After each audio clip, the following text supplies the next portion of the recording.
សួស្តីបងប្អូនទាំងអស់គ្នាវិលមកជួបខ្ញុំសារជាថ្មីម្ដងទៀតហើយនេះគឺជាយុគទី4ហើយនៅក្នុងយុគនេះទៀតផងក៏ខ្ញុំមានរឿងរ៉ាវមួយដែលទទួលបានពីបងប្រុសម្នាក់ដែលគាត់បានចែកម្លែកមកកាន់ខ្ញុំបងប្រុសគាត់មិនអោយខ្ញុំនឹងធ្វើការបញ្ចេញឈ្មោះរបស់គាត់ទេអញ្ចឹងហើយខ្ញុំក៏សូមហៅគាត់ថាបងខេរឿងនេះបានកើតឡើងចំពោះបងខេកាលពីឆ្នាំ2015ហើយបងខេគឺជាអ្នករស់នៅក្នុង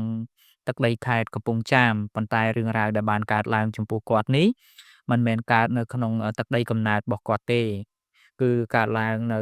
ក្នុងខេត្តសៀមរាបហើយពេលនោះបងខេគាត់បានប្រាប់ថាគាត់បានបម្រើការងារនៅក្នុងភោជនីយដ្ឋានមួយកន្លែងហើយគាត់នឹងក៏បាន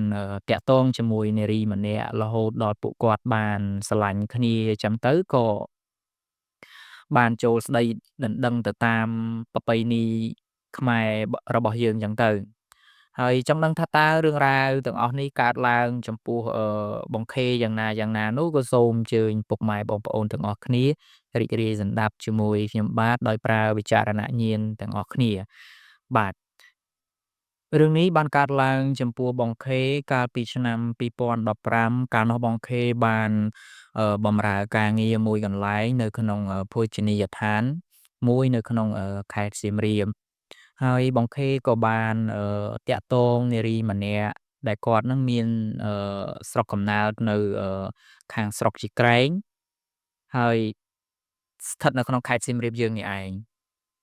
រហូតដល់បងខេបានតាក់ទងគ្នាបានប្រមាណជា3ទៅ4ឆ្នាំទើបបងខេបានសម្រេចចិត្តចូលទៅស្ដីដណ្ដឹងគូដណ្ដឹងរបស់គាត់នៅពេលដែលបងខេបានចូលស្ដីដណ្ដឹងទៅតាមប្រពៃណីខ្មែររួចរាល់ហើយបងខេក៏គាត់ត្រឡប់មកបម្រើការងាររបស់គាត់តាមធម្មតាថ្ងៃមួយនោះគូដណ្ដឹងរបស់បងខេហ្នឹងគាត់ឈឺហើយគាត់ឈឺបងខេក៏អត់បានដាក់ច្បាប់គេភ្លាមៗទេដោយសារតែដំណឹងដែលបានដឹងហ្នឹងគឺដឹងប្រហែលជាខ្ទង់ម៉ោង8យប់ហើយបងខេគាត់គឺជាអ្នកធ្វើការអឺយប់ផងចាប់ពីម៉ោង7ព្រឹករហូតដល់ម៉ោង9ទៅ10យប់នោះបានគាត់ចេញពីកន្លែងការងាររបស់គាត់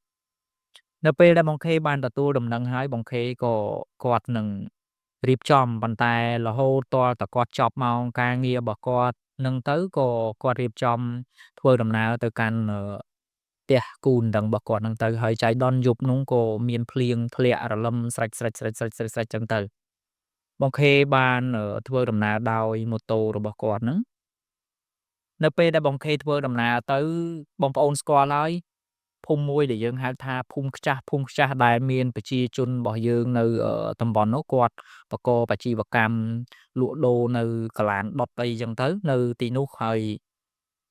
នៅពេលនោះបងខេគាត់ធ្វើដំណើរទៅដល់ភូមិកាឡានហ្នឹងភ្លៀងក៏វាចេះតែចាប់ផ្ដើមភ្លៀងខ្លាំងបន្តិចម្ដងចឹងទៅហើយការធ្វើដំណើរហ្នឹងក៏មានឧបសគ្គ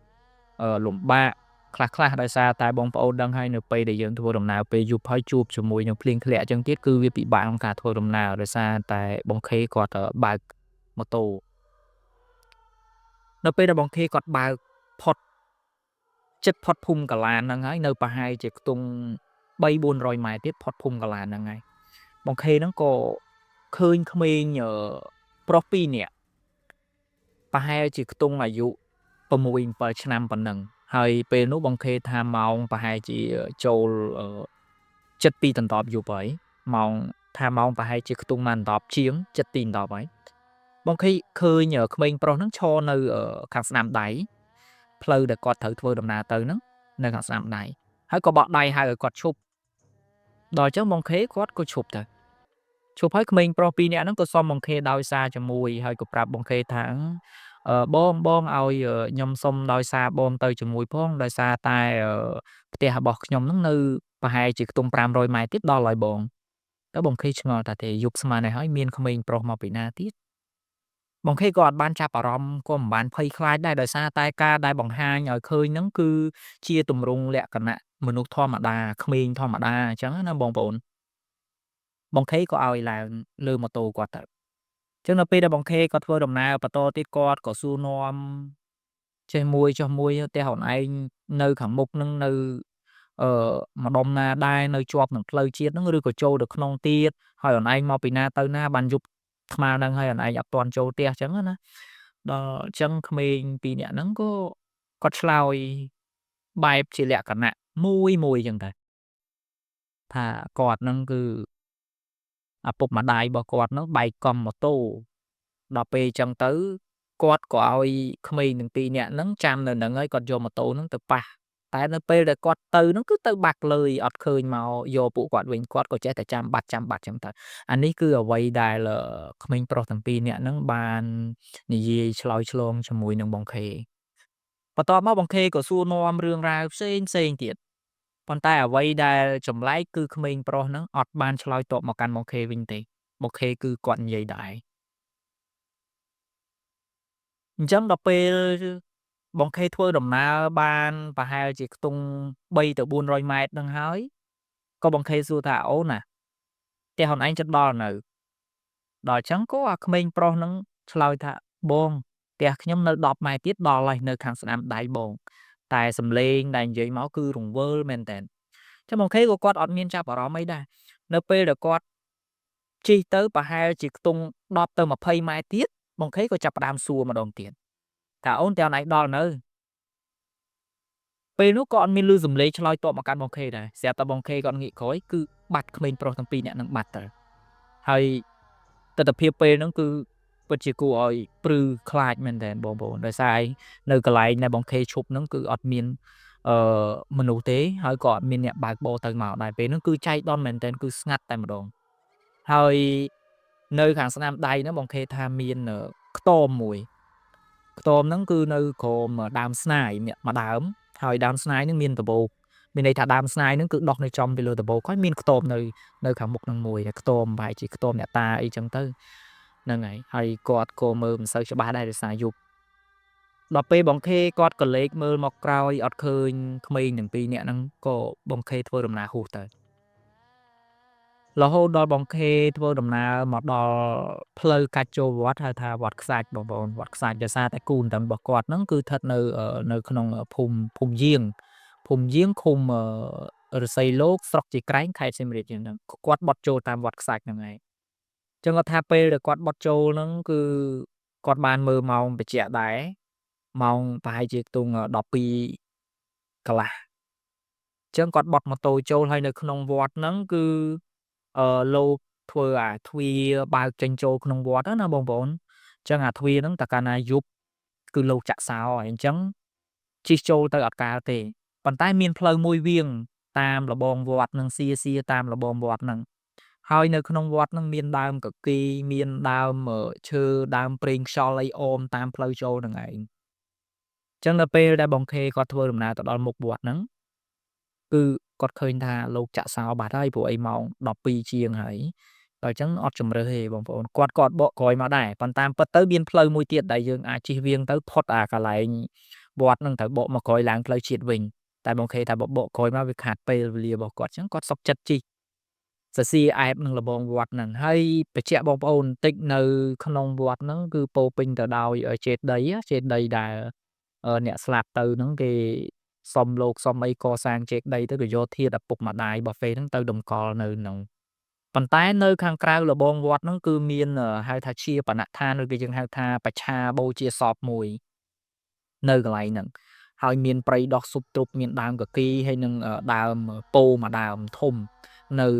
ជិតនឹងរបងវត្តហ្នឹងហើយគឺស្ងាត់មែនទែនពេលហ្នឹងបងខេថាស្ងាត់មែនទែនហើយ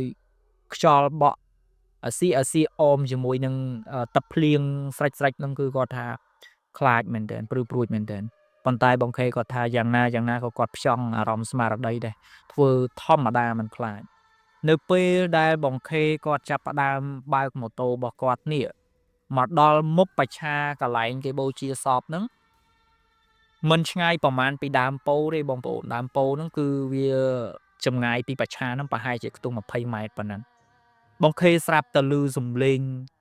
ហាក់បីដូចជាមែកពោធិ៍ដ៏ធំមួយបាក់ធ្លាក់ពីលើមកឬសូរតែប្រាវមកនឹងគល់ពោធិ៍ហ្នឹងតែម្ដងហើយវាចៃដន្យមែនតើគ្រាន់តែបាក់ប្រាវមកម៉ូតូរបស់គាត់ហ្នឹងអាលុតឈឹបបណ្ដោយ អាលុតនៅមុខបច្ឆាដុតខ្មោចនឹងតែម្ដងដល់អញ្ចឹងបងខេគាត់ស្លុតមែនទែនដោយសារអីព្រោះអីបងប្អូនដឹងហើយកន្លែងបច្ឆាដុតខ្មោចគឺវាពោរពេញទៅដោយពួកអមនុស្សអសូរកាយនិងវិញ្ញាណអាក្រក់ៗផ្សេងៗហើយយប់ម៉ោង12បើតាមចាស់បុរាណលោកតែងតែពោលថាគឺជាម៉ោងដែលខ្មោចដើរហើយដល់ពេលអញ្ចឹងបងខេគាត់ខ្លាចមែនទែនពេលហ្នឹងគាត់អត់ដឹងថាត្រូវធ្វើម៉េចទេហៀវហាលហើយដោយសារតែឯងទៀតហើយម៉ូតូក៏លុតទៀតហើយមេឃភ្លៀងរលឹមស្រិចៗផ្លូវគឺវាល្អិលដល់អញ្ចឹងបងខេគាត់ចុះពីលើម៉ូតូហើយគាត់ខ្យល់អារម្មណ៍ប្រហែលជាខ្ទង់3នាទីដើម្បីសម្រួលអារម្មណ៍របស់គាត់នឹងឲ្យបាត់ភិតភ័យខ្លាចហ្នឹងវិញនៅពេលដែលគាត់ខ្យល់អារម្មណ៍បងប្អូនគាត់ឮសំឡេងធ្ងរចេញពីបច្ឆាចេញពីក្រោយបច្ឆាហ្នឹងសំឡេងធ្ងរហើយសំឡេងធ្ងរហ្នឹងទៀតសោតគឺវាធ្វើឲ្យអារម្មណ៍របស់គាត់នោះកាន់តែតក់ស្លុតមែនទែននៅពេលដែលគាត់ឮចឹងហើយគាត់មានអារម្មណ៍ថាដៃជើងរបស់គាត់ហ្នឹងគឺធន់ហ្មងសឹងថាលើកដើរទៅមុខហ្នឹងគឺដើរទៅអត់រួចទេដល់ចឹងមកខេក៏គាត់រំលឹកនឹកដល់គុណបរតនត្រ័យសូត្រនមោតស័ក3ចប់ចឹងទៅក៏គាត់ព្យាយាមសម្រួលអារម្មណ៍របស់គាត់ហ្នឹងបដើម៉ូតូរបស់គាត់នេះបដើម៉ូតូរបស់គាត់នឹងចេញផុតពីបច្ឆានឹងហួសដើមពោធិ៍ទៅបន្តិចក៏គាត់ក៏លេចមើលក្រោយបងប្អូនដឹងថាគាត់ឃើញអីអត់បងខេឃើញមនុស្សស្រីម្នាក់ចងកទម្លាក់ខ្លួនឡើងស្តាកនៅលើដើមពោធិ៍នឹងឯងភ្នែកធំបងខេគ្រាន់តែឃើញប៉ុណ្ណឹងបងខេគាត់បែរងាកមុខត្រឡប់មកវិញម៉ូតូរបស់គាត់នោះគឺបដារត់យកតែមកឆ្កែព្រុសព្រាតព្រោះឯនៅផុតពីដើមពោធិ៍ហ្នឹងមកមានប្រហែលជា2-3ផ្ទះហើយមានឆ្កែព្រុសហ្នឹងទៅហឹងព្រុសគាត់រត់ហ្នឹងឯងហើយគាត់ថាគាត់ចាំទិដ្ឋភាពហ្នឹងមែនទែននៅពេលដែលគាត់បដើម៉ូតូរត់មកដល់ផ្ទះគាត់នេះគាត់ចង់ដឹងគាត់ដេរម៉ូតូរបស់គាត់ម្ដងទៀតម៉ូតូរបស់គាត់ឆេះធម្មតាអញ្ចឹងយើងគិតពិចារណាមើលហេតុអីបានតែពេលដែលគាត់មកដល់កន្លែងហ្នឹងម៉ូតូរបស់គាត់រលត់ហើយម៉ូតូរបស់គាត់មិនមែនម៉ូតូកាចាម៉ូតូថ្មីទៀត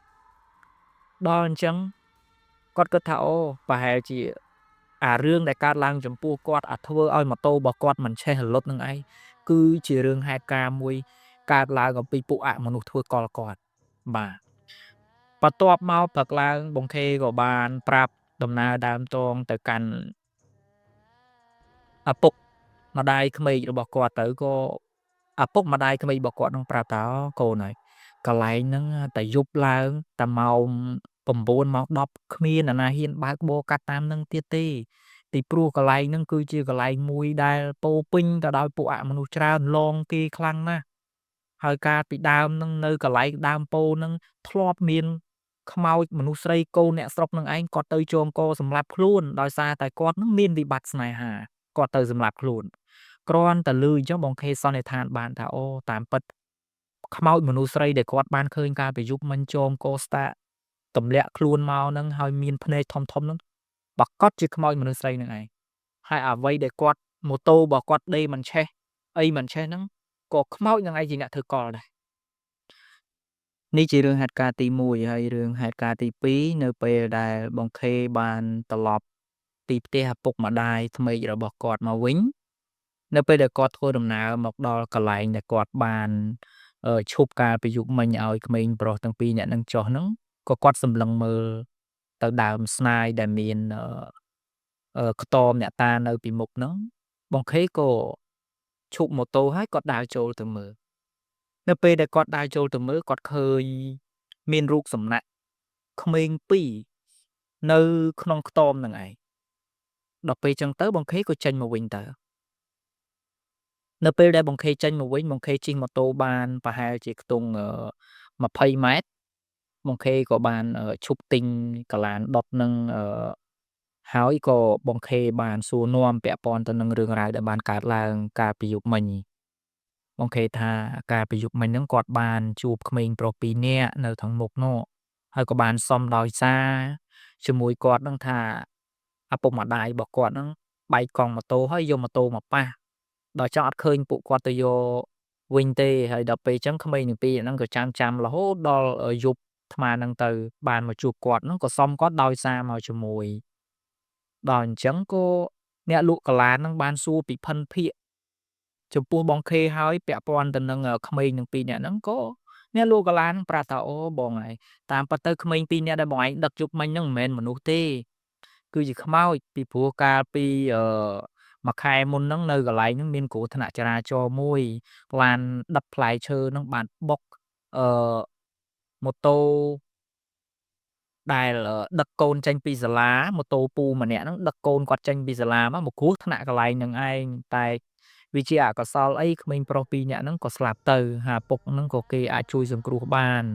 អញ្ចឹងកាលពីយប់មិញហ្នឹងមកឯងជួបហ្នឹងមិនមែនមនុស្សទេបងមកឯងជួបខ្មោចហើយតែគ្រាន់ថាហេតុការណ៍ដែលបងខេគាត់ជួបប្រទះយប់មិញហ្នឹងវាជាលក្ខណៈហេតុការណ៍មួយវាមិនគួរឲ្យខ្លាចដោយសារតែក្មេងទាំងពីរនាក់ហ្នឹងគាត់មិនបានអឺ កាឡាខ្លួនទៅជាលក្ខណៈខ្មោចពេញរូបពេញរាងអញ្ចឹងណាបងប្អូនហ្នឹងហើយហើយអារូបសំណាកពីរដែលបងខេសួរបងខេចូលទៅមើលឃើញនៅក្នុងខ្ទមនោះក៏គាត់សួរថាចុះអាសំណាកពីរនៅក្នុងហ្នឹងវាអាម៉េចក៏អ្នកលក់កាឡាហ្នឹងប្រាប់ថាបងបន្ទាប់ពីក្មេងទាំងពីរនាក់ហ្នឹងគាត់ស្លាប់ទៅកន្លែងហ្នឹងលងគេសាហាវមែនទែនបងពេលខ្លះគឺរត់ដេញតាមម៉ូតូឡានគេជិះពេលខ្លះទៅក៏ឲ្យឃើញជារូបរាងធម្មតាពេលខ្លះក៏ឲ្យឃើញជារូបរាងអប្បល័ក្ខចឹងទៅដល់ពេលគេលងគេខ្លាំងពេកចឹងទៅគេក៏បានទៅនិមន្តលោកតាអាចារ្យហ្នឹងមកខាបព្រលឹងឬក៏មកយកព្រលឹងចេញពីកន្លែងហ្នឹងទៅដាក់នៅក្នុងខ្ទមនឹងឯងអារូបពីរដែលបងឯងឃើញហ្នឹងគឺរូបតំណាងឲ្យក្មេងពីរនាក់ហ្នឹងឯងនេះហើយគឺជាហេតុការណ៍ដែលបានកើតឡើងចំពោះបងខេដែលគាត់បានជួបប្រទះក្មេងប្រុសពីរនាក់ដែលសុំគាត់ដោយសារមកជាមួយនឹងបាទហើយសង្ឃឹមថាបងប្អូនទាំងអស់គ្នាស្ដាប់ដោយប្រើវិចារណញ្ញាណក្នុងការត្រិះរិះគិតចារណាហើយខ្ញុំក៏មិនតម្រូវឲ្យបងប្អូនទាំងអស់គ្នាជឿ100%ដែរវាជាជំនឿអរូបីហើយមួយទៀតខ្ញុំក៏សូមពុកម៉ែបងប្អូនទាំងអស់គ្នាជួយ Subscribe ជួយ Like Channel របស់ខ្ញុំម្នាក់មួយផងទុកគ្រាន់ជាកម្លាំងចិត្តដើម្បីឲ្យខ្ញុំមានកម្លាំងចិត្តក្នុងការបង្កើតនៅមាតិកាព្រឺព្រួចផ្សេងៗចែកជូនបម្រើដល់អារម្មណ៍ពុកម៉ែបងប្អូនទាំងអស់គ្នាហើយជាចុងក្រោយក៏សូមជូនពរពុកម៉ែបងប្អូនទាំងអស់គ្នាមានសុខភាពល្អរកស៊ីទទួលទានមានបានគ្រប់គ្នា